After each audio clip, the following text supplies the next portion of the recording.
At Christmas, my sister shoved me down the stairs. My family laughed while I lay at the bottom with a broken wrist. My mom said, "You're always so dramatic." I didn't argue. I did this. 3 days later, they opened a letter and went speechless. My sister shoved me down the stairs on Christmas Day. Let's just start there. I hit the floor so hard I heard my wrist snap. Heard it before I felt it, which was almost a mercy. The pain came a second later, sharp and bright and blooming all the way up to my shoulder. I was lying at the bottom of the stairs, gasping, trying to sit up without screaming. And from above, I heard her laugh. Then my mom's voice. "You're always so dramatic." That's what she said, while I held my broken wrist and tried not to pass out. No one ran to check on me. No one asked if I could move. They just stood there, watching. My dad said something about how I should have been more careful. My little brother giggled and said it looked like something out of a cartoon. I didn't say a word. I stood up slowly, one stair at a time. Then I went to my room, grabbed my laptop, charger, and whatever I could shove into a bag with one hand. I picked up that bag with my good hand, walked out the front door. No one stopped me. No one even asked where I was going. Let me rewind. Rewinding is important because if I just start with the fall, you might think this was an accident. A slip. A clumsy moment. It wasn't. It was the end of something that had been building my entire life. I'd spent 8 hours cooking that day. Christmas dinner. The full thing. Roasted chicken, 3 sides, dessert from scratch. I cleaned the whole downstairs, folded napkins, even lit candles. All because they told me they were too busy to help. My mom said she had freelance deadlines. My dad was catching up on invoices. My sister had some exam to study for, which was rich, considering she's barely opened a textbook in 2 years, so they asked me to cook. Asked is generous. They told me. And I said yes, because deep down, some part of me, the part that still believes in stupid things, thought that maybe this year they'd notice. Say thank you. Eat what I made and look at me like I mattered. Instead, my dad walked in, looked at the table and said, "Bit much, don't you think?" My mom asked why the stuffing was cold. Cassandra, my sister, just smirked and said, "Well, at least it smells like effort." That was the tone. Start to finish. I told them I just needed to grab the napkins before we sat down. They were upstairs, in the hallway cupboard. I went up the stairs. She followed me. "You're always in the way," she muttered. "I'll be 1 second," I said. "You always say that." And then, her hands on my back. Not a playful push, not a joke, just shove. And then I was falling. I didn't scream. I think that made it worse, like they didn't even notice something was wrong until they saw me on the floor. "Jesus," my brother said. "Did you just fall?" "No," Cassandra answered. She threw herself for attention. And my mom? God.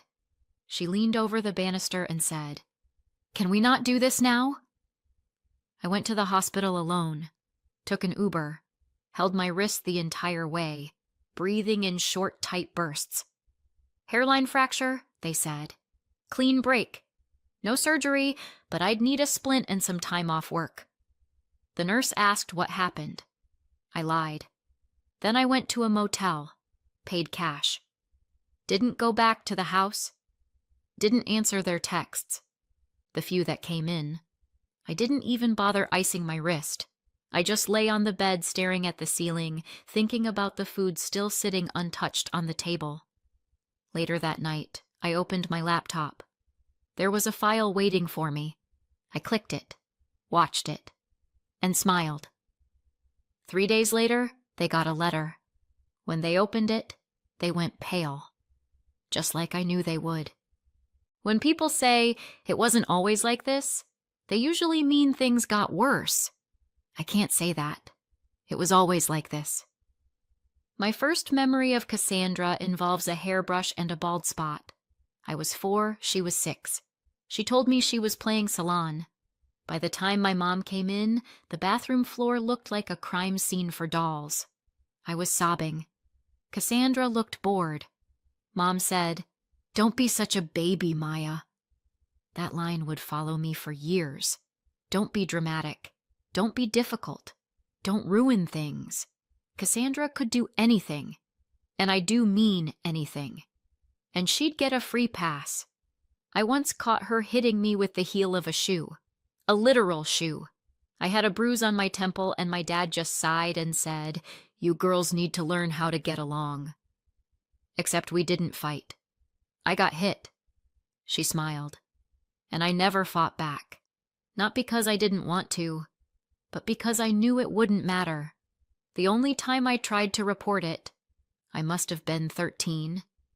I told a teacher that my sister had left scratches all down my arm. The teacher said she'd look into it. That night, my parents cornered me in the living room like I was on trial. "You want to destroy your sister's future? She'll never get into college with this on her record. We're your family, and you're trying to tear us apart." My mom slapped me. First and only time. She cried after, said she was just scared for Cassandra. I believed her. At the time. Later I realized she was just scared that someone might start asking questions about them. After that, I stopped talking. Not that anyone ever really asked me anything. We lived in my grandmother's house. Technically, back when I was little, she still lived in it too. In the room off the hallway that always smelled like lavender and pencil shavings. She was the only one who ever stood up for me. When Cassandra shoved me once and I hit my chin on the table, my mom asked what I did to provoke her. Grandma said, "She's 10. Stop blaming her for being in the way I loved that room. She used to let me stay there when I was sick, and she'd make tea with honey and trace her fingers over the freckles on my arm and say they looked like constellations. She called me her North Star. I think she knew what was going on. She never said it outright, but she knew. When I was 14, they moved her to a care home. Medical reasons, they said. She needs better care. I knew the truth.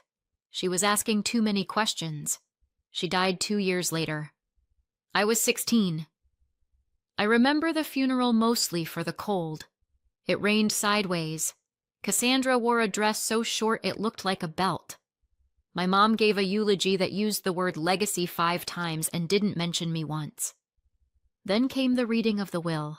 We all sat in the lawyer's office like it was a game show, Mom and Dad whispering, Cassandra texting, me just trying to breathe. And then the lawyer read it. The house, everything, was placed in a trust. Not to be sold, not to be split, just held. Until Leo, my younger brother, turns 25. At that point, the house would be divided equally between all of us. Mom, Dad, Cassandra, Leo, and me. But there was a clause. A specific clause with my name on it. If at any point before Leo's 25th birthday I could provide credible evidence of mistreatment, I would gain sole right to the property. Anyone who mistreated me would forfeit their share and be evicted. There was a pause in the room. Then Cassandra laughed. "Wow," she said. She really went full Disney villain on that one. My dad chuckled. My mom said something about manipulative old women with favorites. I sat there, frozen. She'd believed me. She'd actually believed me. It was the first time in my life I felt like someone saw what was happening and said, enough. Of course, my family didn't take it seriously. For about a month afterward, things were weirdly nice. Cassandra stopped hitting me. My mom stopped snapping at me. My dad asked if I wanted to go grocery shopping. It was all very Stepford and very fake. It didn't last. By spring, they were back to normal. Snide comments. Chores dumped on me. Jokes at my expense over dinner. Cassandra slapped me in the hallway once. Said I was in her way. My mom was right there. She said, "Girls, not today. Please not stop. Not don't hit your sister. Just not today." I got my first job when I was 17. A cashier at a grocery store. 3 buses, 6 hours on my feet, minimum wage. My parents immediately started charging me rent. "Since you're contributing now," my dad said. Cassandra didn't pay. Leo didn't have to. Just me. I paid. But I also saved. Not much. Not enough to get out. But enough to hide a little away each month.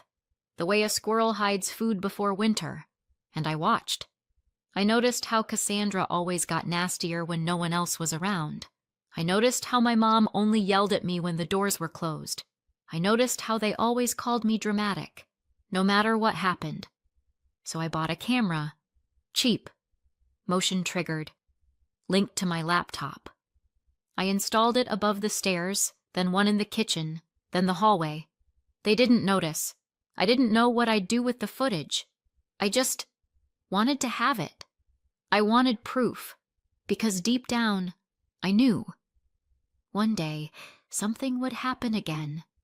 And next time, I wouldn't be alone at the bottom of the stairs, trying to convince myself it was all in my head. The file wasn't even named, just a timestamp. But I knew what it was. I sat on the edge of the motel bed, still wearing the same jeans from Christmas Eve, one sock missing, wrist throbbing, and clicked it. No ceremony. No popcorn. Just the cheap glow of a lamp, the smell of old carpet, and a lump in my throat the size of a fist. There it was. The upstairs hallway. Frozen on screen. Me, halfway up the stairs, heading for the linen cupboard like an idiot still trying to be helpful. Cassandra followed. Close. Too close. You could see the look on her face. Bored, impatient, already annoyed that I existed. She muttered something I couldn't make out, then rolled her eyes like I'd just told her I was breathing again. Then came the shove. It wasn't dramatic. That's what got me. It wasn't cinematic or exaggerated. Just 2 hands, deliberate, steady, pushing me in the back while I was off balance. I watched myself fall. The way my arms flailed, the way my foot slipped. I hit the stairs like a rag doll, elbows, hip, shoulder, thudding down 1 step at a time. And then I saw my own body lying there, not moving. 1 wrist bent at the wrong angle, a plate smashed at the base of the stairs like a bad omen. Then came the sound. "Jesus," Leo said. "Did you just fall?" "No," Cassandra snapped. "She threw herself for attention." And my mom's voice. God, it cut right through the air, flat and cold as steel. "Can we not do this now?" That's when I paused the video and just sat there, staring at my own body on the screen, feeling absolutely nothing and everything. It wasn't even the shove or the fall. It was the fact that nobody flinched. Nobody asked if I was okay. I watched it again, slower this time. My mom, on her phone. My dad smirking. My brother snorting. This was normal for them. That's what gutted me. Not the violence, but how routine it was. The only difference was this time, I had proof. The next morning, I checked out of the motel and took an Uber to Erin's. I hadn't seen her in months. Erin used to live 2 doors down from us, back when we were kids. She moved out as soon as she turned 18 and never looked back. Smart girl. She opened the door with a fuzzy blanket wrapped around her shoulders and a spoon in her mouth. "Maya?" She blinked. "Are you okay?" I told her I just needed a place to crash for a bit. She didn't ask questions, just opened the door wider and said, "I've got waffles." The toaster kind. Not the good kind I smiled for the first time in days. By noon, I was sitting in the waiting area of the ER, signing forms with my left hand while my right stayed stiff and throbbing in a splint. I got a copy of my injury report. No questions asked. By 2 p.m., I was standing in front of the police station with my hoodie up and a thumb drive in my jacket pocket. I almost didn't go in. I almost told myself this was too much. Then I thought about my mom calling me dramatic while I was lying on the floor. So I stepped inside. The officer at the desk looked like he wanted to be anywhere else.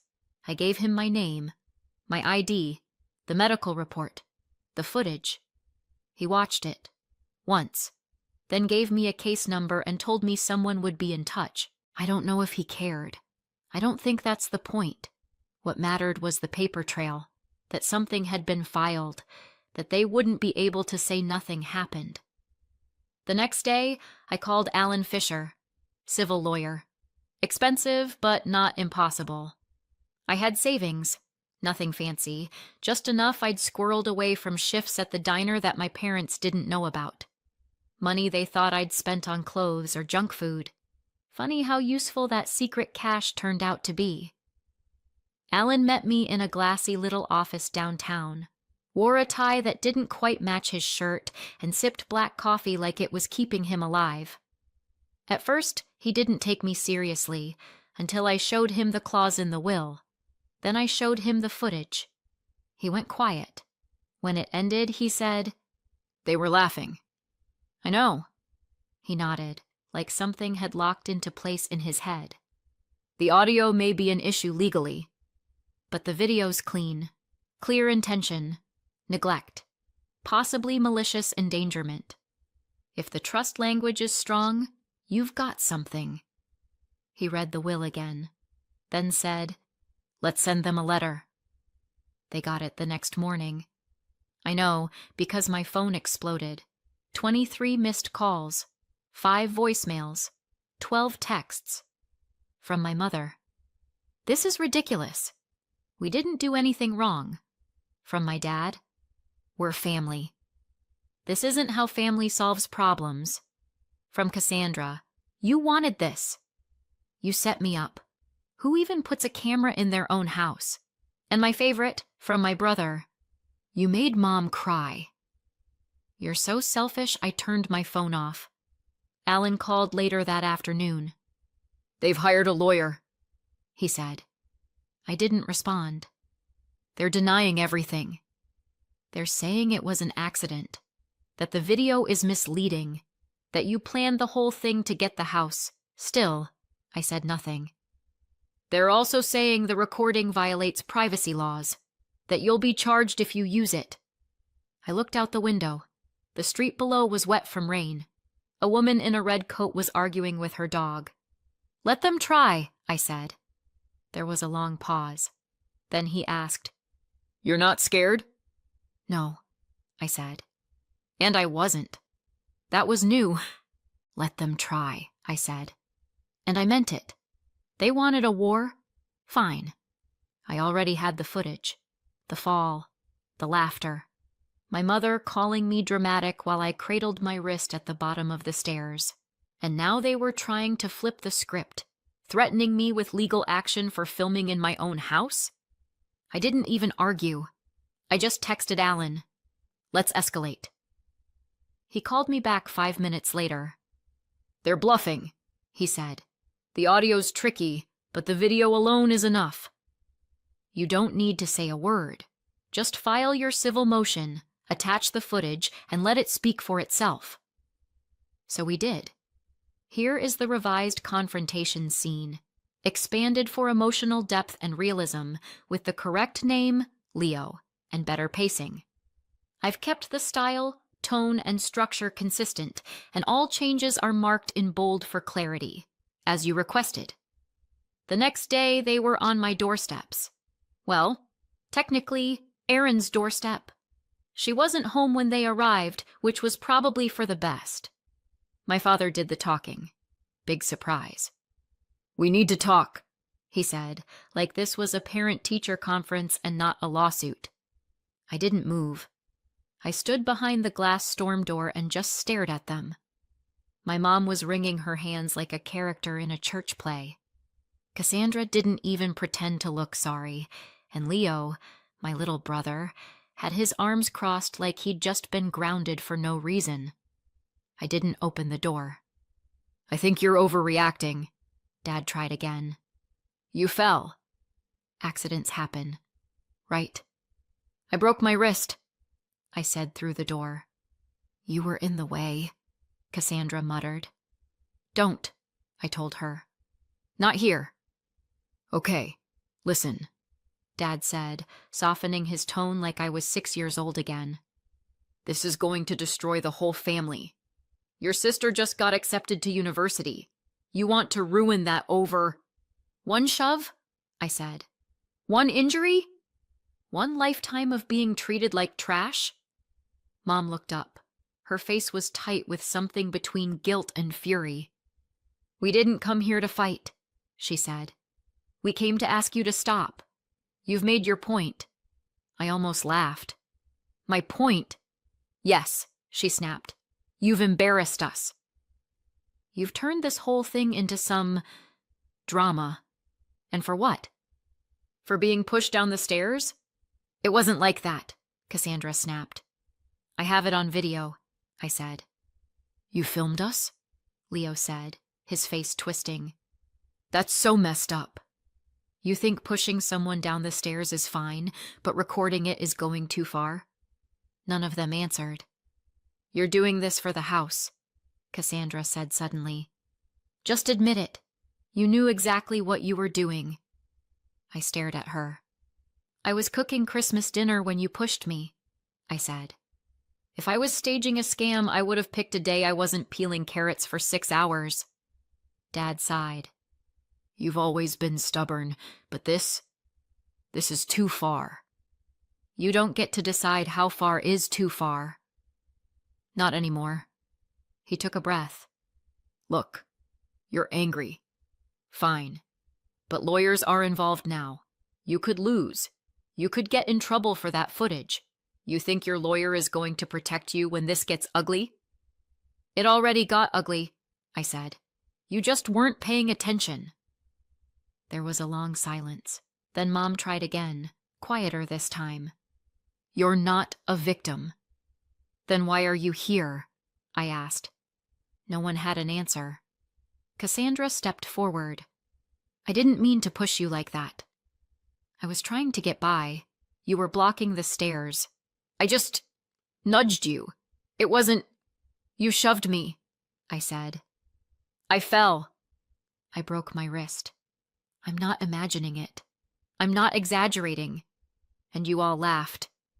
I didn't laugh, Leo mumbled. I didn't know what to do. That makes 2 of us. Mom's voice cracked. Do you really want this to go public? You think the court is going to see some perfect little victim in you? I looked at her for a long time. No, I said. But they'll see you just fine. I stepped back from the door. You should go. Please, Dad said. Don't do this. You already did it, I said. All I did was hit record. And then I walked away. I didn't watch them leave. I didn't need to. Another 2 weeks went by. Then Alan called again. They've proposed a settlement, he said. I didn't respond. They're offering full surrender of the house. All rights of residents waived. They'll move out within 30 days, forfeit their share of the trust, and agree never to contact you again. Still, I didn't say anything. There's one condition, Alan added. I already knew what it was. If you drop the charges, he said, and agree not to release the footage publicly. I looked out the window. It was snowing again, light flakes drifting down like ash. I wondered if they'd started packing. Tell me about the criminal side, I said. If you proceed, Alan said. With that video, your sister could face felony assault. She could do time. It's not guaranteed, but it's very possible. And if I take the deal? She pleads down to a misdemeanor, community service, no jail, no record that would cost her university. I took a breath, let it out slowly. Will she admit guilt? Yes, he said. It's in the paperwork. She'll admit she pushed you. It'll be sealed, but it'll exist, and the house becomes yours. Fully. I closed my eyes. This was it. The moment. The thing they never thought would happen. The day someone stood up to them and they couldn't wriggle out with charm or gaslighting or crocodile tears. They wanted forgiveness without consequences. But I'd lived in consequences my entire life. Every bruise, every chore, every time I cried and was told I was too much. They could have stopped it. Years ago. At any point.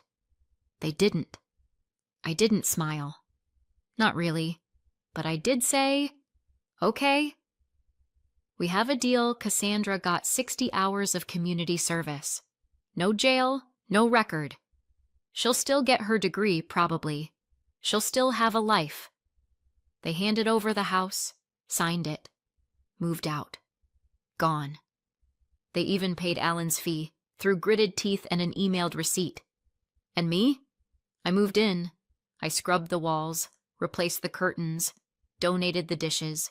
I found a job closer to home, took my time healing, bought one of those tiny Christmas trees and put it by the window. Just for me. Okay. Not for Christmas. It was March, but it felt like a new beginning. Erin came over that night with wine and something from the bakery. Does it feel weird? She asked. Living here? I thought about it. It feels quiet, I said. In a good way. She nodded. So, what happens now? I shrugged. I make dinner. Watch something stupid. Maybe learn to breathe again. We raised our glasses. To freedom, she said. I didn't say anything, just raised mine. And this time, no one laughed. So, what do you think? Did I go too far, or not nearly far enough? Let me know in the comments. And if you want more stories like this, go ahead and subscribe.